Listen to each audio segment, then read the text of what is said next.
शेतकरी मित्रांनो, व्हिडिओ बनवतोय तो आता पाऊसच चालू आहे बघा. पावसामध्येच व्हिडिओ बनवावा लागायलाय. ह्या प्लॉटचं वय झालंय आज जवळपास 74-75 दिवस आणि 74-75 दिवसाच्या मानानं आता माझ्या बरोबर कमरेच्या आसपास हा प्लॉट लागतोय.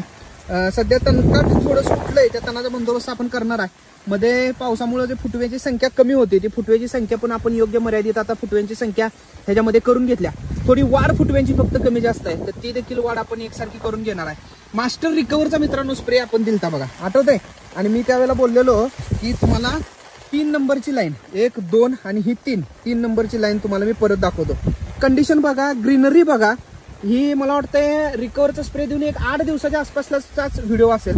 तर कंडिशन बघा सध्या प्लॉटची कशी आहे. एकदम ग्रीनरी एक जबरदस्त आल्या. खालचे फुटवे आपल्याला अतिशय चांगल्या पद्धतीत दिसत आहेत. हे बघा ह्याच्यामध्ये ते कदाचित कुत्र्याने वगैरे मोडलं इथं, पण सध्याची कंडिशन बघा कशी आहे.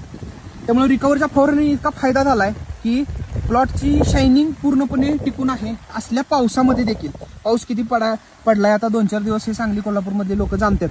तर रिकव्हरचा म्हणून अशा परिस्थितीत वापर जरूर करा. रिकव्हरचा अतिशय फायदा होतोय शायनिंग प्लांटला, त्याचसोबत अबायोटिक स्ट्रेस प्लांटवरचा खूप कमी करायला मदत होते आणि ते तेज आहे, हे तेज खूप चांगल्या पद्धतीने येते.